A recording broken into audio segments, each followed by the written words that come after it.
Welcome to Newshour. Hostilities in Ukraine have intensified. Over the weekend, Russia launched what analysts describe as its largest aerial assault of the war.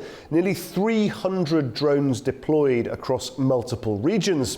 The scale and coordination point to preparations for a broader summer campaign. Meanwhile, around 50,000 Russian troops have reportedly gathered near Ukraine's northeastern border with Sumy. In parallel, drone strikes have been reported inside Russian territory. These follow Germany's decision to lift restrictions on the use of long-range weapons, marking a clear shift in Europe's military stance. Well, the international response has been mixed. US President Donald Trump has re-entered the diplomatic debate, calling Vladimir Putin, quote, absolutely crazy over the recent escalation. The Kremlin, in turn, dismissed the remarks as the result of, quote, emotional overload. On the diplomatic front, Russian Foreign Minister Sergey Lavrov says Moscow is ready to resume peace negotiations, but only if both sides exchange written proposals and Ukraine accepts certain territorial conditions. He made the remarks after meeting Turkey's Foreign Minister Hakan Fidan in Moscow, where he also rejected the Vatican as a venue for talks, proposing Turkey instead. Now, US Special Envoy Keith Kellogg has suggested Geneva as an alternative. And in Finland, Denmark's Prime Minister Mette Frederiksen said the scale of Russia's drone attacks shows Moscow has no genuine interest in peace. Nordic leaders have pledged continued support for Ukraine, ranging from military aid to defense investment and cooperation with Ukrainian firms. Well, let's take a listen.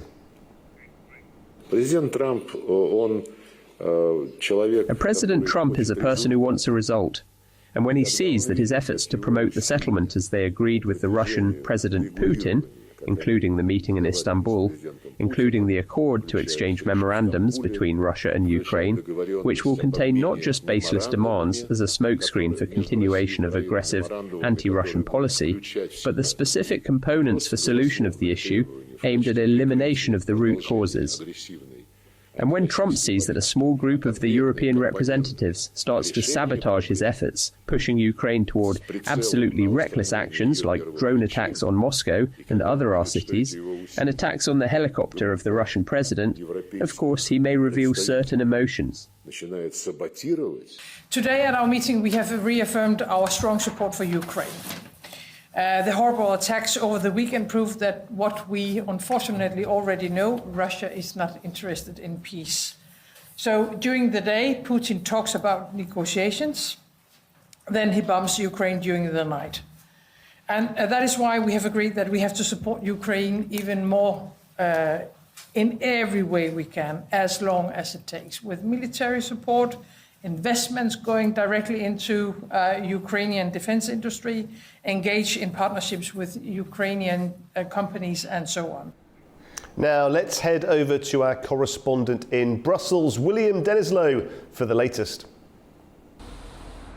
Ukraine's President Volodymyr Zelensky's visit to Germany comes as the German Chancellor Friedrich Merz has suggested that he says that Russia's apparent reluctance to engage seriously in peace talks means that we could be in store for a longer duration for the war in Ukraine.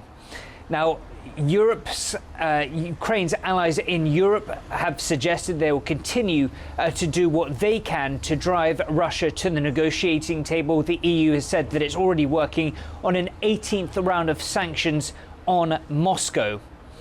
When it comes to the wider defensive security parameters in Europe, well, we've heard from Mark Rutte, NATO's Secretary General.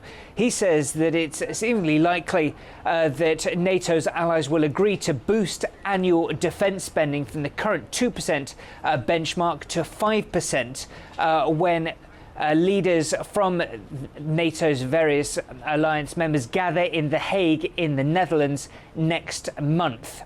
This, of course, has been a long-term request and demand from the Trump administration, saying that Europe isn't doing enough when it comes to defence spending, saying essentially that they've been hiding behind the US umbrella for too long. European officials say they're taking this issue of defence spending, defence procurement very seriously indeed.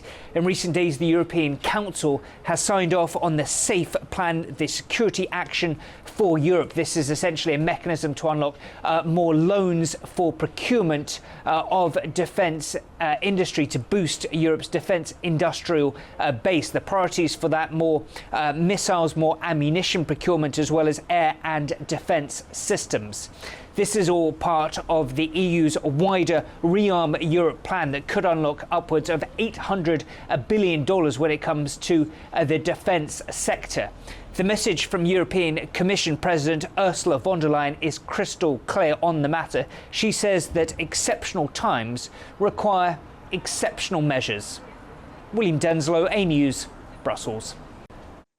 Over now to Moscow, and let's hear from Dasha Chernyshova, our correspondent there. Well, Guy, Moscow says President Putin is ready to meet Ukraine's President Vladimir Zelensky, but that should be the result of concrete agreements of the delegations. That's according to Kremlin spokesman Dmitry Peskov. He also said that Russia is preparing for the next round of talks with Ukraine. Peskov said the work on the memorandum is almost complete, but did not disclose the details. Moscow stresses that there are many nuances in the process of the Ukrainian settlement that cannot be sacrificed. Peskov added that the documents for discussing the list of conditions for a temporary truce with Ukraine are being prepared as well. Commenting on the recent statements of the US President Donald Trump, Peskov said that both Russia and the United States have their own national interests, but added that Moscow would continue its dialogue with Washington. Meanwhile, the Defense Ministry said that almost 300 Ukrainian drones were shot down over several Russian regions, including the capital, Moscow. Russian troops also took control of the settlement of Konstantinovka in Ukraine's Sumy region and Zelyone Pole in the Donetsk People's Republic. That's according to the Russian Ministry of Defense. Dasha Chernyshova in Moscow for AnewZ.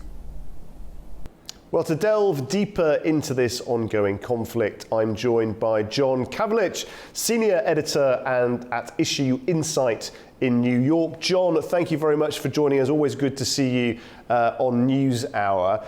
Give us your sense then of President Trump's re-engagement. Has it clarified, do you think, or complicated the diplomatic landscape? President Trump has such a gift with using diplomatic language. He brings that esotericness, that very educated form about diplomatic speak down to where people can understand it. And he said, I think President Putin has gone crazy. He's killing people. I don't know why. What that does is allow him to engage with his base, his MAGA, Make America Great Again base. And that's truly what's driving him. It's not how he looks to NATO and how he looks to the EU and how he looks to President Xi of China and President Putin of Russia and President Zelensky of Ukraine. It's how he looks to his base. And so when he, some would say, dumbs it down, but when he starts using language that, quote, normal people would use to describe someone's actions that just don't seem right, he's then basically sending out the message, hey, I need you to be with me. He's going to watch and see what happens, and then he's going to decide what he's going to do. But as of now, he's feeling comfortable that he has his MAGA base. He also feels comfortable he has the U.S. Congress in terms of legislation that's been proposed to increase tariffs dramatically against companies and individuals that purchase products from Russia. So, I think he's driving the narrative as he normally does. And John, do you see any dangers in that, given how serious many of these situations are? That they're playing to his base, headlines first, and then more traditional approaches to diplomacy come as an afterthought. Do you see any dangers in that as this conflict continues? There are, but if you look at President Trump's first term, he has allowed those to go simultaneously on different tracks as opposed to one following the other. During his first term, the Trump-Pence administration placed more sanctions on the Russian Federation than any previous administration combined. But what he would always do at the same time, the Treasury Department was issuing financial sanctions, the State Department was issuing political and visa-related sanctions, he would say, but I'm great friends with Putin. We talk all the time. I get along with him, etc. Did the same thing with President Xi. So he looks at these parallel tracks, whether they work or not, that becomes the bigger question. But he is looking to run these parallel to one another. And in a similar sense, what should we make of President Zelensky's call for a trilateral summit? Is that just good pragmatism, or is that also performative? It's performative. It's good in that he is reinforcing what President Trump had said subsequent to the Istanbul meetings, which is nothing's going to happen until Vladimir and I get together. So it is a smart place. But from the other perspective, President Putin's perspective, what does that message mean? It means that Ukraine is weakening day by day. Physically weakening, that the bombings, the drones, the missiles, everything is taking a toll, which it is. And so when President Zelensky says, hey, we'll get together anywhere, and mentions Switzerland, well, 2 years ago, we had a peace summit in Switzerland and Russia wasn't invited. And Russia said, we will never do anything in Switzerland. So you've got that sort of there, which leaves Türkiye, where they all just left. The other issue has to do with Germany. It's great providing the Taurus and providing other things, but you still have an elasticity issue. President Putin is willing to do to Ukraine what President Zelensky is not willing to do to defend Ukraine. And John, what's going on with this debating about the venues for such a summit? Vatican has been ruled out, Geneva and Istanbul in contention. What's really going on here? Is this a genuine assessment, evaluation of the most appropriate venue, or is it to some degree stalling for time? I would sort of bunch it all together. Türkiye has location. President Erdogan has maintained commercial, economic, political, financial relationships with Russia and with Ukraine. The foreign minister in Moscow, now he's going to Kiev. The Russians have said they like Türkiye. And the first meeting was there. The US and Russia had their two bilaterals there. And Türkiye has always been, a main player. Saudi Arabia, Qatar, UAE, they're all tangentially around. But in terms of what's easy for people to get to, it's Istanbul. What's easy for media to cover, it's Istanbul. And where do you have a head of state that also is a magnet for headlines and knows how to use an event to get headlines? And that is President Erdogan. And let's just look at Europe now, John. Berlin's decision to lift weapons restrictions, could that be seen as provocation? How do you see Europe's position at this point as their own defense strategies develop? It's so complicated because when NATO is looking, well, we're going to go from 2% to 5%, but it's actually going to be 3.5% because we're going to allow 1.5% to be used for, quote, military infrastructure, roads and bridges and that. Well, that all makes sense if you're Poland, Romania, Hungary, Slovakia, maybe even Germany. But you get to be Spain, you get to be Greece, you get even France. That their taxpayers are going to be saying, wait a minute, why do we need to be spending money on bridges and railways for tanks? Do we really think Russia's going to make it this far again? So there's that. And then in terms of what Germany's doing, they want to be muscular again, primarily to drive their domestic economy. So military spending can do that. Delivering the Taurus, UK delivering Storm Shadows. Russia already believes it's been in a proxy war with NATO and with the EU since the 24th of February 2022, so nothing new there. But what this really gets to is, what will Ukraine do with it?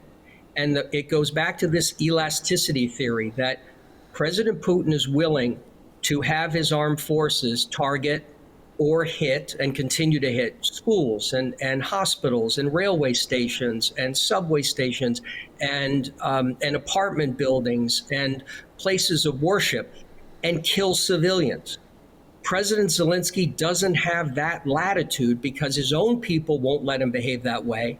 And the country's giving him all the military equipment and political support and financial support won't let him do it either. You're not going to see Ukraine starting to hit schools and starting to hit apartment buildings, starting to hit railway stations where they're going to kill civilians. And so you have that mismatch, and that means, John, will they take a German missile? I don't know. Forgive me for interrupting, but just on that, do you think in any terrible sense the international community has almost become acclimatized to the actions of Russia in this conflict, and it's now seen as something that in a terrible sense doesn't shock anymore? Just like Gaza, when people are seeing on their screens, their cell phones, their laptops, their televisions, death and destruction every day, over time you become desensitized, because you're no longer wake up every morning thinking, hey, today it might be over. You wake up thinking, what happened last night? And so I think that there continues to be a decline in interest, and you're seeing the European Union, trying to, we're going to have sanctions package number 18, and then we'll probably do 19, and then we'll do 20. But we still won't touch the $320 billion in Russian central bank reserves, because we're scared that could then have people not want to put their money in the EU. And so there's still going to be these breaks, and there is a desensitization, and that's going to continue to take place as long as this is all incremental. What we're waiting to see now is if those 50,000 troops are there, and if they move into Ukraine, then you could see a different calculus, but that still doesn't mean you're going to see NATO and the EU send in troops to Ukraine. And just finally, John, there are those analysts who have said for quite a while now that President Putin was elated at President Trump's election victory, and the Russian side see the Trump administration as an opportunity for them to act and advance causes in ways that might not be possible were another president in office. If that is the case, how long could this go on? Are we going to be trapped in a war that just continues to go on under the surface for many years to come? I think we probably would be having the same conversation if President Harris had been elected. President Putin was an intelligence agent, and generally intelligence agents, they want predictability. They like what they can model 30 deep and predict what's going to happen. President Trump was always a wild card. You may have an idea, but you're not quite certain. The previous U.S. administration would have been more, you would have had that more continuity. But there is no question that if you're a head of state and head of government in NATO, the European Union, or other countries, you're counting the clock down for President Trump's term, because you're thinking, when he goes, the U.S. is unlikely to do this again. So let's just wait it out. And I think President Putin, in some respects, from an economic standpoint, would like to get the war over because it is draining, and it drains more and more every day. Also, with President Trump, he hasn't really gained any real estate in Ukraine. He hasn't really gained in terms of any great support from anyone else other than just keeping it going. Ukraine, on the other hand, has gained more in terms of with the uncertainty that President Trump has brought, NATO countries, EU countries have stepped up, and they've done what they refused to do during the Biden administration during the first 3 years of this war, which was truly put money up and then do something with the money, move their macro statements, kumbaya, everything's great, we all love each other, to micro statements. We're writing a check now, and here's what we said we're going to send. Very interesting, as always. John, it's always a pleasure to hear your analysis. Thank you very much indeed for joining us from New York. John Kavich there for us. Okay, diplomatic signals continue to shift then as military activity remains high. With new proposals on the table and regional positions hardening, the road to peace remains uncertain. Its direction now shaped by what comes next at the negotiating table. Well, that is all for this edition of NewsHour from all of us here at AnewZ. Thanks for being with us.